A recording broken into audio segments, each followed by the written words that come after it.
Hello and welcome to Lone Star Silver Screen, a podcast about everything that exists at the intersection of Texas and the movies. I'm your host, Austin Zook, and today on the show, we are actually not talking about Texas and the movies, though there will be some overlap. I've actually got my good friend Nick Holloway joining me, and we are taking a look back at the year 2025 in film and selecting some of our favorites. Now, in the spirit of the podcast, I am including a link in the show notes to an article by Jamil David for Cron.com that highlights some of the Texas ties that films nominated for Oscars this year have. Another thing, Nick and I were having entirely too much fun putting this episode together, so we ended up splitting it into two parts because of the length. You're listening to part one now, and part two will be along shortly. And now, without further ado, let's get to it.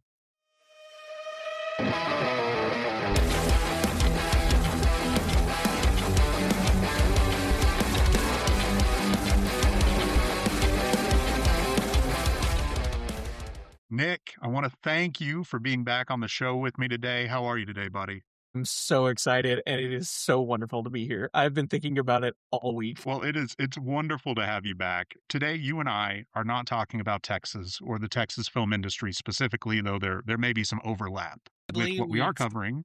Yeah, I was going to say, not solely dedicated to Texas, but a much bigger endeavor this time. That's right. We are looking back at 2025 as a year of movies, and we're going to celebrate some of our favorites. I guess before we jump into this, I want to know, what did you think about 2025 as a movie year? I thought it was unbelievable. I think there are fewer year runs in movie making history that were better than this year. The one that comes to mind, I think of like 1994 when Jim Carrey had like 3 major comedy movies that just broke all kinds of records. I think also of the Oscar noms, I can't remember if it was Shawshank or Forrest Gump or something, but like it's been a remarkable year and I am so excited. I've never spent more money on movies in a single go. In a single annual calendar. I feel the same way, and I'm really surprised to be saying that, because I think like at the halfway point of the year, I was kind of like, oh, this is pretty weak. We're not getting a lot. Like, there are some highs. We've got Sinners, I liked Superman when it came out in the summer, but like I just felt like there wasn't a very deep bench. Yeah. I thought the spring of this year had so many packed good movies and unbelievable start.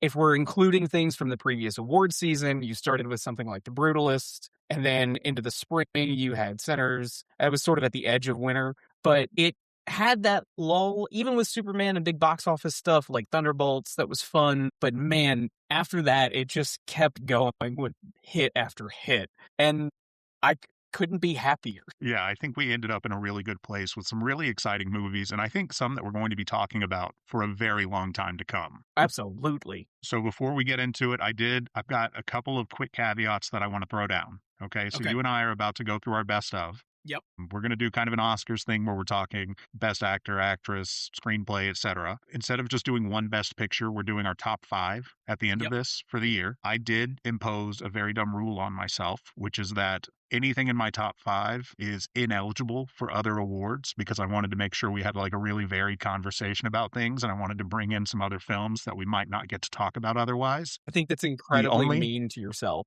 but I think it's noble as hell. It was so awful. I had a terrible morning, kind of scribbling and crossing things out on this piece of paper. The only exception to that is Best Director. My Best Director is in my top 5. Okay. All right. I think that's a fair and reasonable rule. I also think we'll see how you feel when we get there.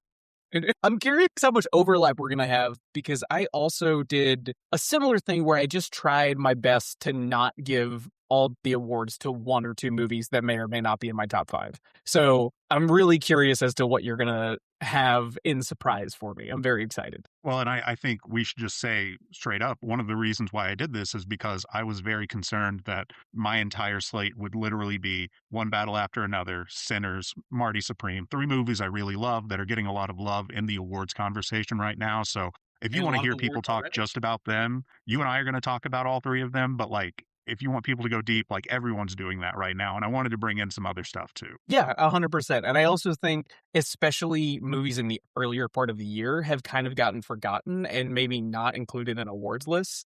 And I think those 3, having come out, Sinners with the exception, but that was just such an excellent movie and deserves all of the praise that it's getting. So I like this variation. I think this is a good idea. Now, I was trying to catch up on every single film on my 2025 watch list before we did this episode, and the real world conspired against me. I missed 3 films that I really wanted to see before this. Okay. So just What are your 3? Because I was scrolling through the release list of 2025, and there was one that I went, fuck, I missed it and I didn't watch it. My 3 were It Was Just an Accident, Yep. directed by Jafar Panahi. If I Had Legs, I'd Kick You with Rose Byrne. I haven't gotten to see it yet.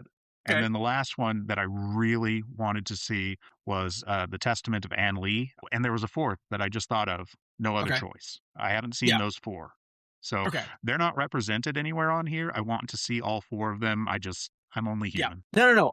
There's only so much time, and we both have jobs. I should introduce you. I shouldn't just be sitting here assuming that everyone listened to our last episode, even though they should have, if they hadn't yet, where you and I talked about No Country for Old Men. I mean, you can't blame somebody for not listening to a golden piece of, oh, yeah, you can, actually. Yeah, they should have listened. Never mind. We're awesome. That's right. And it's a great episode. It's a lot of fun. And that's why I wanted you on for this one, because I thought we'd have a good time. So why don't you let the people know who you are and a little bit about where you are in life right now and why you have time for this recording. Okay. All right. I'm also going to follow that up with some movies that I didn't see that I think you will appreciate. So please. I am Nick Holloway. I am a recently graduated graduate student, and I have since moved across country, shaved a beard, and started volunteering and working at multiple bakeries because I need something to do during the day. I thought I'd be able to sit at home and enjoy myself, and that lasted about a week. And as soon as I unpacked the last box, I said, I need to get something on my schedule or I'm going to go insane. Yeah. And I am here to take up space on people's schedules. That's what this show is all about, baby. Hell yeah. Which this has given me such a great sort of structure too, because it's made me sort of live up to that saying that I think everyone does, which is, oh, I really wanted to see that, right? And so I've had to actively find the movies that I really wanted to go see and source them out wherever they were streaming or if they were in theaters or re-released. And the few that I didn't get to, one was Eddington, and I'm very upset that I didn't get to. Nick. I know. So I saw it as I was scrolling and I went, no, because who doesn't want to see Joaquin Phoenix just go insane? Just a man losing his mind in the midst of COVID, as we all did. I love it. It also has our zaddy Pedro. Like, I was just upset that I missed that. I also really wanted to see Wagner Mara. I probably pronounced that wrong, in The Secret Agent, which I did not get a chance to see. I didn't get to see The Testament of Anne Lee, but I wasn't super upset about that. I know it's getting a lot of praise, but it just wasn't in my sort of wheelhouse, so maybe I just put it a little of a period piece, as we explained last time. That's about as period as it gets. It's a musical about a woman founding a sect of a religious movement. Yeah, again, it was a period piece about God, and I was like, I'm out. I don't care. Okay, anything else on your missing list? I don't think so. I think I did a relatively good job of catching up. I will say, going into this, I have discovered a theme of this year's Oscars and all of the sort of collective movies that I have on my list. And we can get to it at the very end if you like. Okay, I would love to.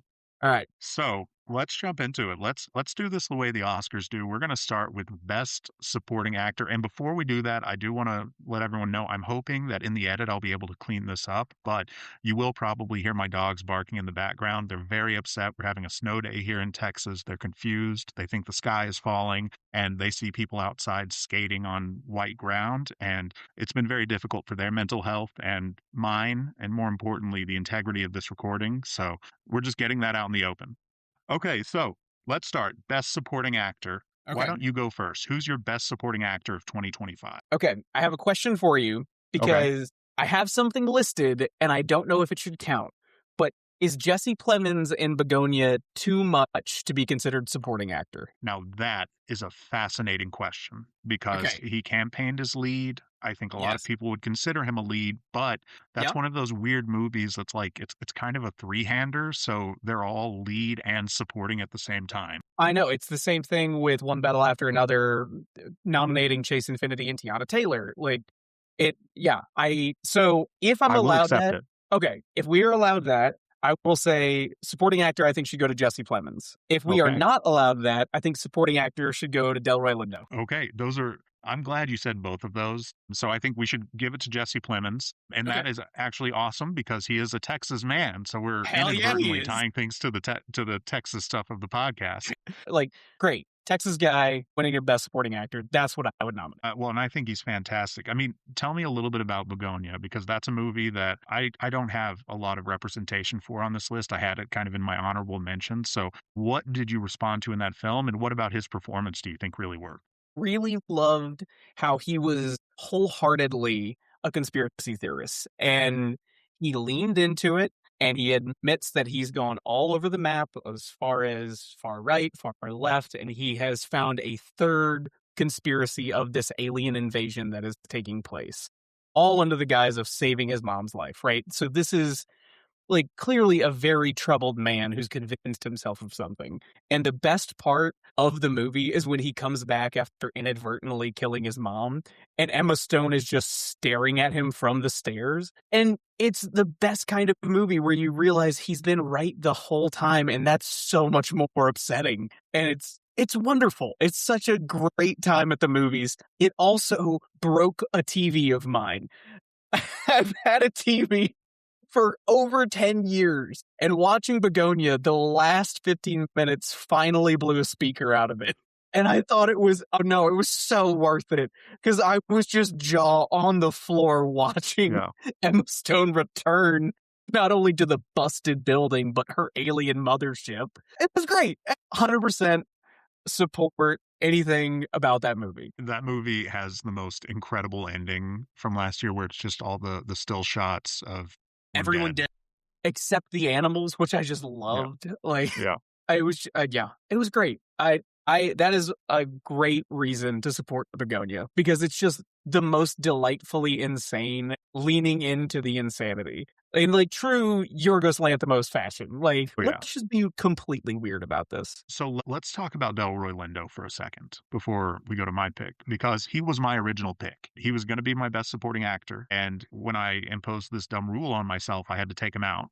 But one reason I felt okay doing that is because originally I did not think he was going to be Oscar nominated for this performance. And I was very excited last week when the nominations came out and it was revealed that Delroy Lindo made the five. Yeah. I don't necessarily think he's going to win, but I think that is an incredible performance. And I think it should absolutely be in the conversation, not just even for that one performance, but for his entire body of work. Absolutely. What did you respond to there? I loved how, and the reason he probably won't win, and we were all kind of shocked that he was nominated, how funny he was. Because the Oscars historically and sort of ritually don't enjoy comedy in most ways, right? The fact that One Battle After Another is also hilarious is just kind of juxtaposed with how serious it is, right?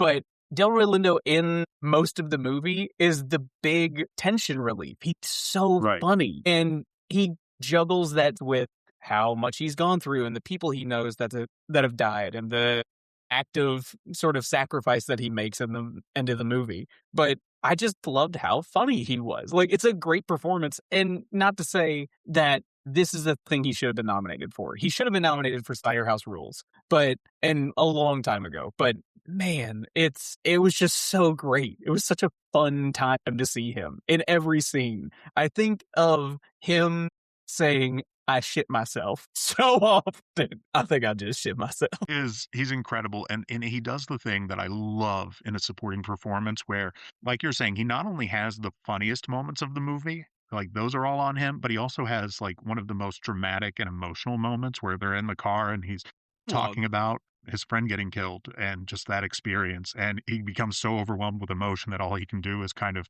start singing a little bit to get through it. And it ties all the themes of the movie together. And it's so beautifully acted by him. Like it's just a knockout performance. Yeah. And it's every conversation you've had with somebody who's experienced incredible trauma like that. I mean, you handle it as best you can with what he has, which is corn liquor and the blues. And he can share it and also give hope to the future with Sammy. Like, it's all wonderful. Like, yeah, that monologue in the car ride is a great sort of snapshot of that movie. Yeah, I completely agree. Well, those are both great picks. For you, we're giving it to Jesse Plemons. Yep. So my best supporting actor was David Johnson in The Long Walk. Have you seen this film? No, that was another one, but I know. Oh, okay. Yep. Yep. Keep going. Keep going. So I love the book this is based on. That's one of my all-time favorite Stephen King books. I think it's Yep. wonderful. A lot Yep. of people may disagree with me, but that's a classic King novel. It's also pretty short, especially by King standards, so it's very readable. Ye- You know, the premise is just a bunch of boys live in a dystopia and they have to walk across the country, and if you stop walking, you get shot. And the last boy across the finish line, there is no finish line, but the last boy walking, Walking. it receives untold riches. And David Johnson plays the guy who becomes kind of the right-hand man to the lead, played by Cooper Hoffman, who's also wonderful in this. But I think David Johnson is one of the most amazing actors working today. I loved him. He's in the first couple of seasons of Industry on HBO, which is a wonderful TV show. I thought he was incredible in Alien Romulus. Yeah. He plays the android in that, and he's just amazing. And he does the same thing in The Long Walk, where he has so much range and so much depth, and he just seems like someone who can do absolutely anything. So in 10 years, I would be shocked if we're not talking about him being nominated for real Oscars and awards. But I just think what he does in The Long Walk is amazing, because you have to play so much. You're always on the move, first off, because of the premise. You know, he's got to play a guy who is both, you know, endearing, and he's winning people over, and he's friendly, but he's also got a little bit of an edge to him. And it's one of those premises where it's like, well, everybody's kind of buddy, but the drama here is that only one of them can survive. Yeah. And it's just beautiful to watch him work and bounce off Cooper Hoffman. Yeah. I wish I could agree, only in the sense that I haven't seen it. Really, again, this gives me an excuse. I absolutely need to. But Romulus was kind of his big breakout movie role, right? Yeah, I would say that's certainly the first film that I really saw him in. He had been in Industry before that, and he's really good Right. on that. But Romulus was where I was like, well, this guy can do anything. So two major sort of breakout roles in movies, like already crushing this. So I completely agree. Like in the future, he will absolutely be in many conversations. I hope. Yeah, Anyway. he's one of those guys who's, anytime he's part of anything, from what I've seen so far, it's like he's always the best part of it. Yeah. I'm trying to think back to Alien Romulus, because I had mixed feelings about it, but I think that movie as a whole is a mixed bag. I think he's phenomenal in it, and he's one of the without a doubt, reasons why yeah. I'm more positive on it than negative. Yeah, I would agree with you. I mean, he and Kaylee Spaney being the two leads, I think were the best thing about the movies. Yeah, I will 100% agree with you on that one. Okay, let's jump over to Best Supporting Actress. So I'll keep going. I'll go first on this one. My Okay. Best Supporting Actress for 2025 is actually an Oscar nominee. It is Amy Madigan for her performance in Weapons, which Yes. I think is it's amazing. She's so good in that role. And I think that's the kind of movie that completely hinges on her performance working. And if what she's doing doesn't work, that entire film falls apart. And she is so funny and creepy, and just, she has this menace to her. I was obsessed.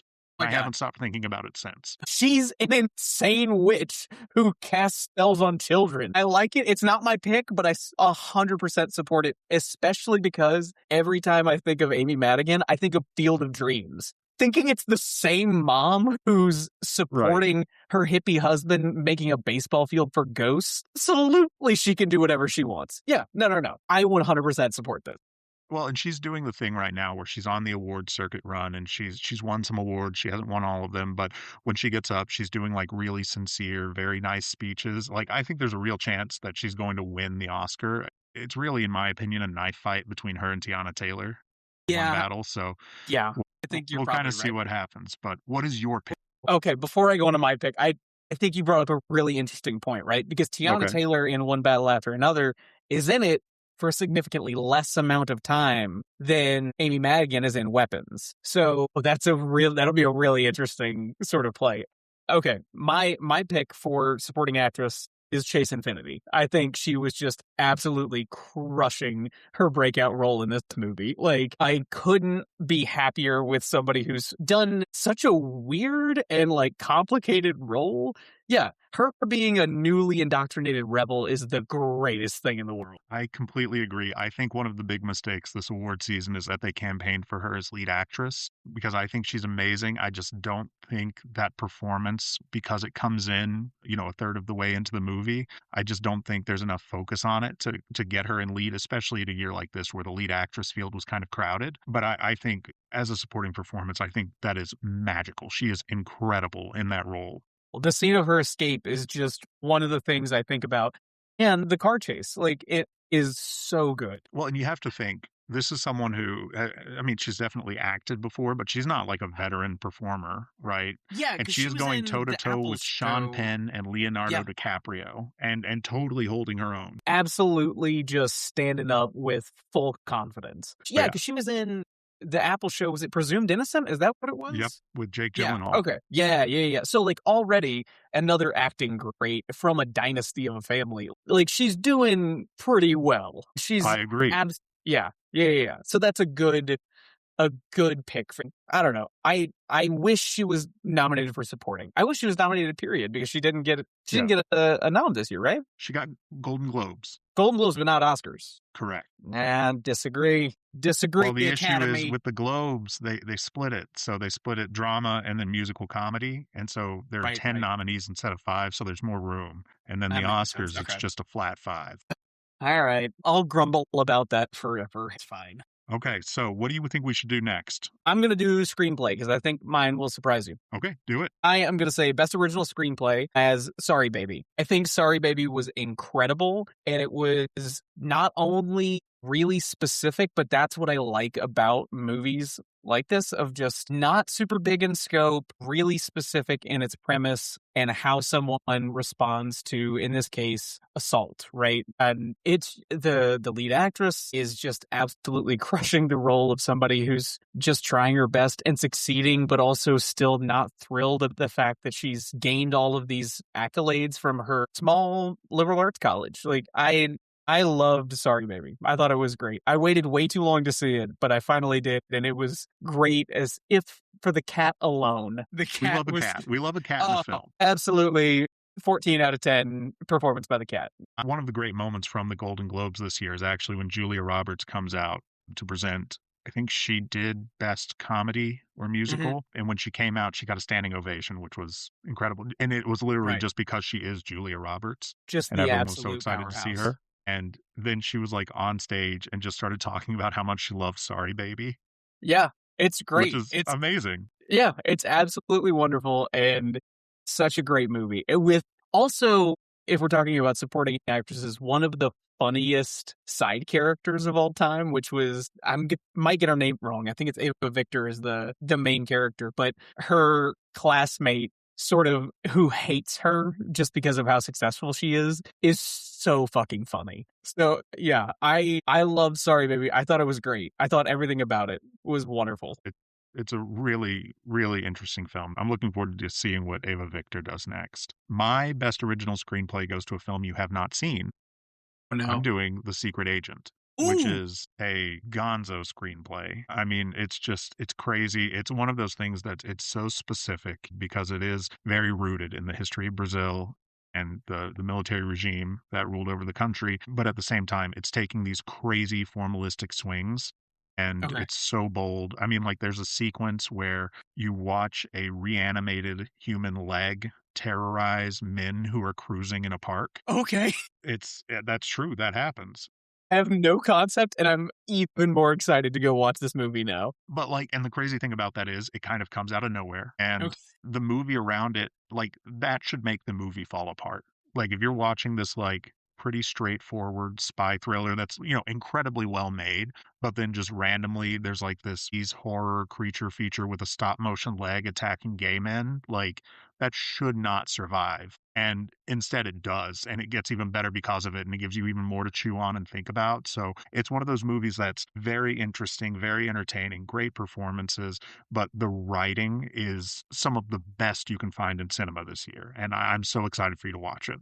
So it was one of the movies that was on the end of my list, only because I couldn't find it at the time I was looking for it, and it was getting a really limited showing in different theaters. By the time I had availability, it was already gone. Okay, we're going to jump over to adapted screenplay now. Okay. So I will go first. My best adapted screenplay of 2025 goes to Train Dreams, which is just a beautiful film. Another one Yes. with ties to Texas, made by a Dallas filmmaker, Clint Bentley, who I interviewed for D Magazine. He has this collaborator who he co-writes the movies with. The collaborator actually directed Sing Sing. They both wrote that script, and then they both wrote Train Dreams, and then Bentley actually directed it.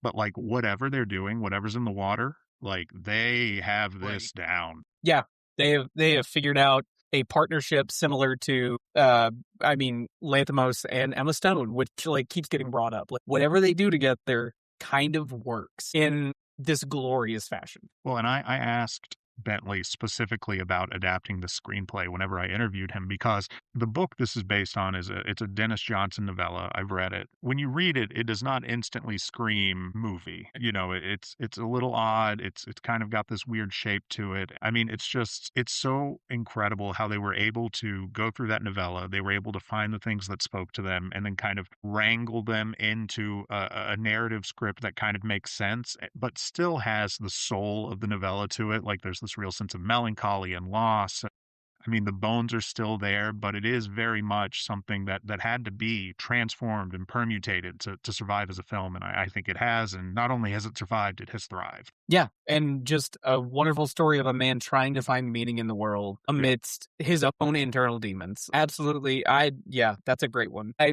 100% support it. My counter to this adapted screenplay award will be similar to your praise of being able to take something at the essence of something and sort of keep it, but mine will be One Battle After Another, in that Paul Thomas Anderson absolutely took something that I'm guessing is otherwise indecipherable from Thomas Pynchon and made it a great experience. So I wholeheartedly, without the rules that you have set for yourself, nominate and support One Battle After Another.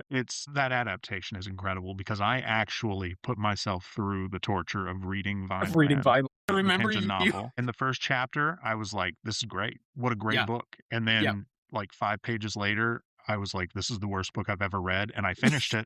But I hated it. I hated every second of it. So we should say this movie has a very long history with us, because you and I heard when this movie was coming out, almost immediately started texting about it. You informed me that it was based on a Thomas Pynchon novel. I only knew that Thomas Pynchon is kind of miserable to read, and we followed it all throughout. I mean, throughout the development, throughout the casting, throughout watching it.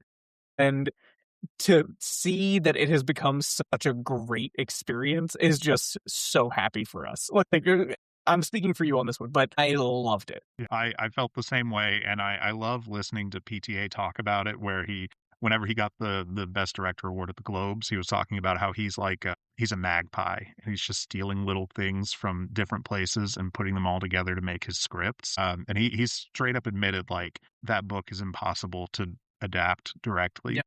And so he was like, I found the things in it that spoke to me, like the father-daughter relationship, some of the other like random little weird things that pop up. And he was like, I took those and I ran. I think that's such a mark of a really good director, of knowing what's going to translate really well, because I think some of the best and most exciting movies that are adapted from books kind of do that. They kind of leave things out that they realize may not translate well, may not be a good thing to watch, may not be fun to watch, maybe confusing, maybe better in the written form, but whatever it is, PTA did a great fucking job. Like, absolutely crushed that movie. So that's my adapted screenplay. That is a fantastic pick, and I'm so glad you made it. Okay, next, let's jump to best score or soundtrack, if you prefer. Okay, I think this one will not be a shock. Mine is Sinners. Okay. No, speak on it. I think it's great. I think everything in the movie. I think, shockingly, I can't remember what exactly the award category is, but I know I Lied to You keeps getting nominated and sort of supported. I think it's the wrong choice, if I'm being honest. I think Pale Pale Moon is way better. Really? And I cannot listen to that song without absolutely screaming chorus. It's so good. And it's written by Brittany Howard, who is one of my favorite rock stars and has done so many cool things. The Alabama Shakes, they did Thunder Bitch. I mean, absolutely crushing it in a solo career. Great, great musician. So I think they should have done Pale Pale Moon, but that's also part of the reason why, as well as her contribution, but like that's my pick for best sound. I think that is a phenomenal choice. And I love Pale Pale Moon. Yeah. I think the only thing that I Lied to You has over it is directly tied to the most electrifying scene in the entire film, which will come up again Yep. later, I'm Yep. sure. No, I think that's such a great choice. My pick is a little different. I went Okay. with the soundtrack for 28 Years Later. I'm excited. Tell me why, because I love that movie. We both do. We both love that movie. I think that movie's incredible. That movie has so many cool things going for it. And I don't think that score got nearly enough credit for how well it ties in not only to the scary moments in the film, but also the really emotional stuff. It was made by this Scottish hip hop group called Young Fathers. I believe this is the first time they've ever done a film score before, and I think they knocked it out of the park. I think that is a score that not only works really well in terms of the film, but also you can just listen to it by itself. It's beautiful, it's cool, like it's kind of edgy in places. Like that is exactly what I want whenever I am checking out a film score. I want something that adds to the scenes that are on screen, but then also, I can take a step away with it and be like, this stands on its own as a great work, which is exactly what Sinners does too. Yeah, absolutely. I mean, you can listen to and in fact, I have the whole album and just absolutely stands as a great thing to stop and listen to. I have Yeah. so many different songs saved from that. Let's jump to best cinematography next. Okay. All right. You want to go first on this one? I'm going to go first. You might be a little surprised. My best cinematography goes to The Smashing Machine. I am surprised because between the Safdie brothers, you have a clear favorite between them. Like, No. I have a clear favorite between these films. Okay. I All very right. much prefer Marty Supreme. Yes. But I think The Smashing Machine is like a noble failure. That's interesting. So I think that what agree he so tried to do much, is but- really cool. And I think the one thing that is better about The Smashing Machine than Marty Supreme is the actual filming. cinematography. I think from a technical perspective, it's Yeah. amazing. I listened to an interview that Benny Safdie did talking about how they filmed the movie as if they wanted you to be just outside the ring at all times. And I think I support that. I was not expecting it, but man, I would include that movie and The Rock itself with probably lead actor in that one. I don't think he would win, but I think he should have probably gotten an Oscar nom. I mean, it's easily the best thing he's ever done. Yeah. I mean, he's I think incredible in it. The one scene that really speaks to me on that support is when Emily Blunt walks out and just finds him sort of aimlessly staring. I've never seen a better depiction of someone who's unbelievably high. Like it's really subtle and he's still sort of functional, but man, it is such a good scene. And all of the fight scenes are great and sort of terrifying. The last thing I want to say about it is I listened to an interview Benny Safdie did with Christopher Nolan, who he is friends with. They work together now on a couple of Nolan's films. And Safdie, one of the things that I love about this is I love the handheld cinematography, not just with like a regular camera, but they're using like camcorders basically to film this and give it a very specific grainy look. And he was talking to Christopher Nolan about how, kind of like what you're saying, where they always want you to feel like you're right outside the ring. He was telling Nolan, like, whenever they were filming really emotional scenes, something he tried to do was he would take the camera and he would stay purposely kind of far away from the actors, and then he would just zoom in on them. And he said that feels more intimate than a close up. Like having that kind of wonky zoom in where it's like you're watching something you kind of shouldn't be and it feels more intimate. I can see that. Yeah. Even though the camera's physically far away. And I think it's really effective within the film. And Nolan was like, that stands in direct opposition to everything that any director has ever taught. That's so funny. But it's so good and it works. Yeah, and also Safdie's so successful in pretty much everything he's done so far. So like I love it that he's picked that as a style. Yeah. I think it's cool. Yeah. Okay. All right. My cinematography goes to Train Dreams. I absolutely loved every scene in the forests and in the woods and the fire and the ending in the plane. And it's, absolutely wonderful. I think it made me want to go just be in the Washington woods. I just absolutely loved it. I think that's great. And it is so, so beautifully shot. Like, that looks Yeah. incredible. Yeah. The scene of Edgerton talking to William H. Macy as he's sort of on the downhill side of things is just such a really great single shot of Macy just sitting at the base of a tree and just waiting. Yep. Loved it. Well, and that's the mark of great cinematography too, is like I think it's beautiful, but it's not flashy. It's kind of on the opposite end of the spectrum from the Smashing Machine, where it's like we can do something kind of classic, and we don't have to just constantly be moving the camera. We can really be intentional with what we're shooting here, and I think it just Yeah. comes together so beautifully. Yeah, I 100% agree. Let's do Best Actress next. Why don't you go first on this one? I think my best actress will not be a surprise in any means. I think it Okay. kind of has to be Jessie Buckley. Okay. I saw Hamnet, and again, my history of not enjoying a period piece, this was chief among them. But man, I think it speaks to how much I don't like very specific period pieces to how much I loved Jessie Buckley. I loved her in pretty much everything she's done, but this movie was great, and she does the Oscar performance. Like she had kind of a clear goal, so did Chloe Zhao. Like this was all supposed to be big performances, and she crushed it. I would support that one, even though I could give a damn about Shakespeare. So You ever seen Wild Rose? no, Okay, so that's Jessie Buckley. That's her. It's probably like 2018 or something, but it's her okay, living in Scotland. It's one of her earlier performances, and she plays a woman who lives in Scotland but really wants to be a country western singer. oh, interesting. She's Okay, amazing, and I that's where I think I first fell in love with her. And like you're saying, she's always great. Like, when is she ever bad? yeah, I loved it. As weird of a movie as Men was, just such a great performance that she had. Yeah. Well, and Yeah, I think Hamnet. Sorry. and Well, actually, Hamnet whoa, and Hamlet are interchangeable. So but they're interchangeable, but they can't be Hamlet. Okay, all right. I Immediately, no, I'm not done. As soon as that quote came up, I was like, then call the movie Hamlet. What is this? So I am on the record as I did not enjoy Hamnet.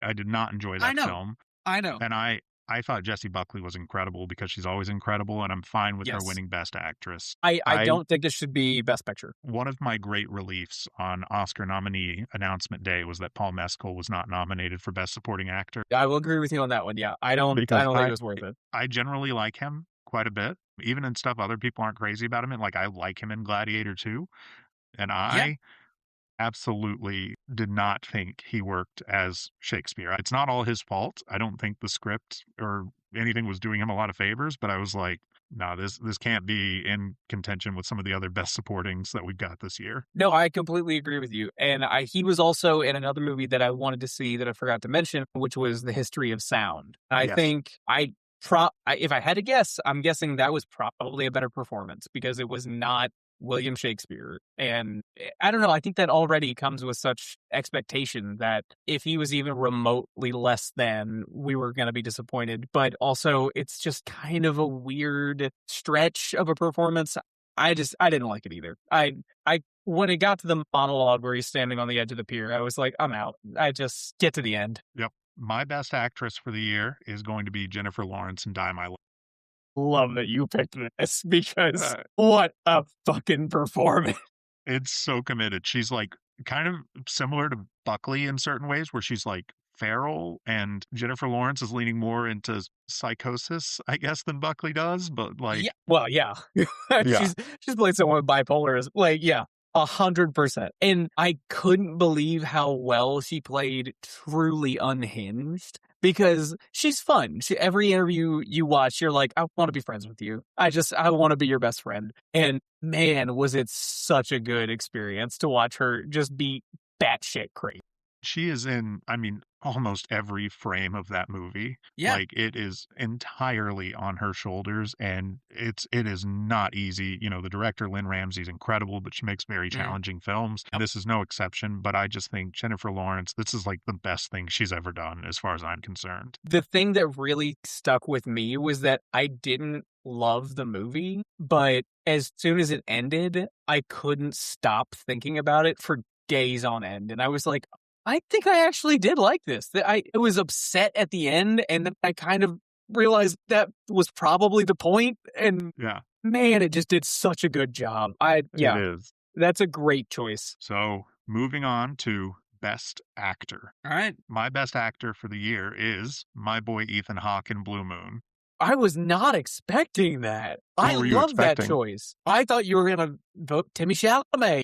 I told you really my did. top 5 aren't eligible. No, I love that. And it makes me so happy because that stupid mustache should not be supported. I love that you picked Ethan Hawke. That makes me so happy. Have you seen Blue Moon? No, that's another one. I didn't see Blue Moon or Nouvelle Vogue, either of Linklater's. Yeah, I've seen only clips, and that's one that I really need to sit down and watch. I think they are both like they're in that like category of film that I call like a solid 7, where it's like your mileage may vary a little bit. Like these are just both very well made. There are things about them that are incredible. There are things that maybe don't work. Like Blue Moon it's very much like kind of it feels like a stage play almost that was just filmed. You know, it all takes place in one set. It's just like Yeah. one crazy night for Ethan Hawke's character, Lorenz Hart. Ethan Hawke is just incredible playing this man who is, you know, he's down on his luck. He's an alcoholic. He's having the worst night of his life because his former writing partner just opened the biggest success of his career, which was Oklahoma. Yep. And goes on to You're be just- half of another incredibly successful duo that is remembered forever. Yeah, absolutely. And he is so good at playing every emotion a human being is capable of over the course of this film. I mean, just sad and desperate and happy and just, I mean, it's really incredible. And I think Ethan Hawke's kind of in that Jesse Buckley category of never bad. Like, when is he ever anything less than perfect, even in a bad movie? And this is not a bad movie by any stretch. It's a very good movie. And I think he is phenomenal. Couldn't be happier that you picked him. That makes me incredibly fulfilled. My best actor is the man serving double dosages of sexy, the epitome of cool, Michael B. Jordans. How many Michael B. Jordans is too many Michael B. Jordans? There is no too many Michael B. Jordans. Him walking out of the field, firing a Tommy gun is the coolest thing I have seen in a movie. And also, just why not be the sexiest man firing a gun at one point? Like, unbelievable. Yeah.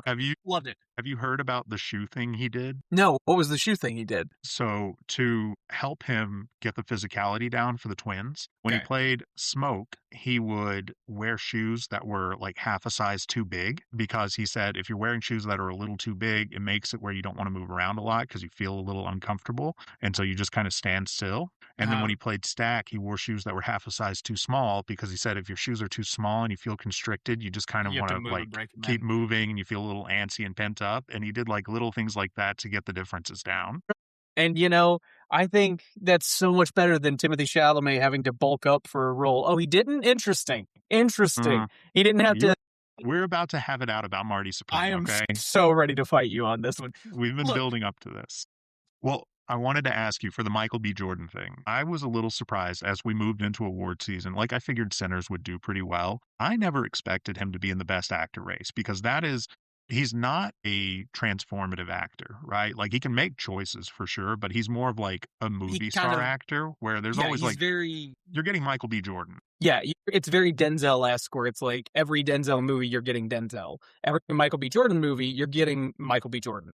Yeah. Denzel almost got my Best Actor.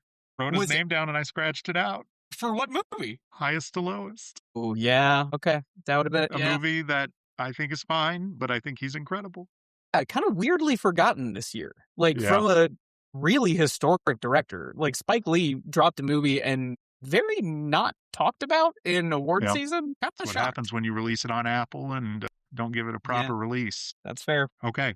Our final award before we go to our top 5. Okay.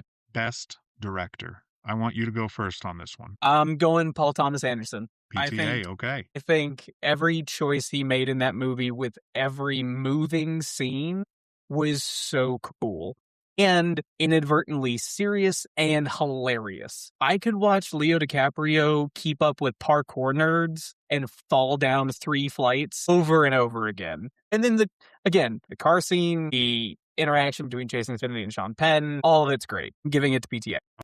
So let's jump to my selection. This is the only one that has overlap with my top 5 films. I am excited. And my choice is Josh Safdie for Marty Marty Supreme. Supreme. Yep. All right. Okay. I will defend my choice first because you were not a Marty Supreme man. You did not enjoy this motion picture. I don't think it should even be in the running, if I'm being honest. Okay. I love this movie. I think Timothy Chalamet is legitimately great in it. I'm looking for a switchblade. Hold on. Let me just. I got it. I've told you for weeks now that I've been ready to fight you about this, and I am. That was locked. No. I am ready. Doing it. I'm doing it. Well, Fight you know me. what? If I'm going down swinging. Let me explain why, okay? Okay. I think I prefer Uncut Gems as a Safdie film. I really love Uncut Gems, but I think Marty Supreme is wonderful. And I think as a feat of directing in particular, it is fascinating because it has such a specific tone and rhythm. And he maintains a pretty crazy pace for, like 2.5 hours. That is hard to do. But, and this is something I love about all of the Safdie movies, even The Smashing Machine, it is incredible how they take like amateur or just non-professional actors and they are able to get amazing performances out of them. I mean, like everyone in this movie is great. There is no part in this film, from the smallest supporting player up to Kevin O'Leary, Mr. Wonderful, who is one of my favorite supporting performances of the year. Like everyone just totally works and they fit within the confines of the movie, and the context of every scene is, I mean, it's so clear, it's so beautifully executed.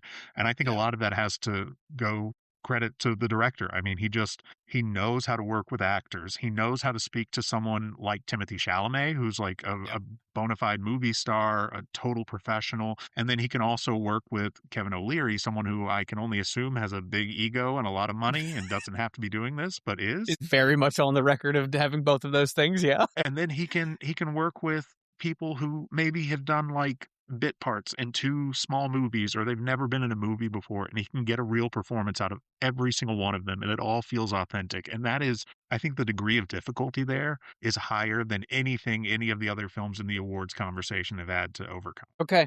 All right. I agree. It's hard for me to agree with that because I just didn't care about that movie. But I see your point and I will accept it, especially because when you say you're getting good performances out of people who are actors and or non-actors or minor actors, I think of the magician Penn who shoots a man in the face, and I loved that scene. I mean, unbelievably good. I look, I maintain, and I have said this, and I will say it here, I think the movie should have ended differently. I think when Timmy Chalamet sees his baby, I think it should have been Tyler, the Creator's baby. I think that would have been such a great ending. And when it was just his kid and he suddenly changed by fatherhood, as you delightfully pointed out to me, I was like, kiss my ass. I think he's still going to be like Marty. Like, I don't think he's going to be like a perfect dad or anything. I just think like, I don't think he's going to be a dad. His priorities shifted a little, Like, I think there's a moment that he's there. Won ping pong. He's like, no, I'm done. I'm good. That's the other thing I love about it, though, because that victory that he gets is totally meaningless. Absolutely. It means nothing whatsoever. I love that. It's just for him. I'll support that. I'll give you that one. Yeah. I also think this movie has an amazing score. It does. I think it's also hot right now, not only because Timothy Chalamet is hot, but also because many pivotal moments in the movie, including the beginning and the end, have a renaissance of 80s music, which for some reason in the last 5 years has been coming back. So ending on Tears for Fears was just great. I'll never not love that song. But it did do a thing that I was not expecting, and also has one scene in the movie that I loved and like I can't stop thinking about, where he comes back from Cairo and he just gives his mom a chunk of the pyramid and he says, "We've made that." And it's just like, that's awesome. That was great. Like, hands down, that loved it. And Nick, we would be remiss if we didn't say who plays his mother. Fran Drescher. The nanny herself. The nanny. That's the best I can do. Again. Well, thank you for putting the knife away and letting me talk through that with you. I'll give it to you. That's the thing, is like, I hate that it's that good, but the worst part of that movie for me was the ping pong. I'm just like, this didn't even need to exist. It could have been anything else, but it makes it so much more lame. And I don't know, maybe that speaks to it. Maybe it's just like, it's just that's trying one of to the be other something. things that I love about the movie is that he's going around hustling everyone and saying things like, "You don't understand. This sport fills stadiums overseas. It's going to be massive in America." And he's like really selling everyone on this. It's Yeah. set in the 1950s. You and I live in 2026, and we Yeah. know that that does not happen. And I think that adds something else to the film, like knowing that this quest he's on is doomed to fail no matter how it turns out for him in the moment. Right. Like it's tragic no matter what, knowing now and knowing then. And I'll have a brief aside. There was a friend Okay. of mine in college at our alma mater who lived in a dorm that had many ping pong tables. And one day he started limping and he said, "Sorry, I think I pulled something or like did something to it while I was playing ping pong." And I said, "I need you to stop right there. Because if you tell me you were injured playing ping pong, I don't think we can be friends anymore." I was like, that's the lamest sports injury you have ever told. I mean, it really is. That's a tough one to come back from. I was like, dude, I don't even want to hear the rest of that sentence. You know what I think we should do, Nick? I think we should split this into 2 episodes. You and I can record the second part right now, but we can do part 1, which is everything we just did, which is about an hour, which is perfect. And Yep. then we'll do part 2, which will be our top 5 wild cards and honorable mentions.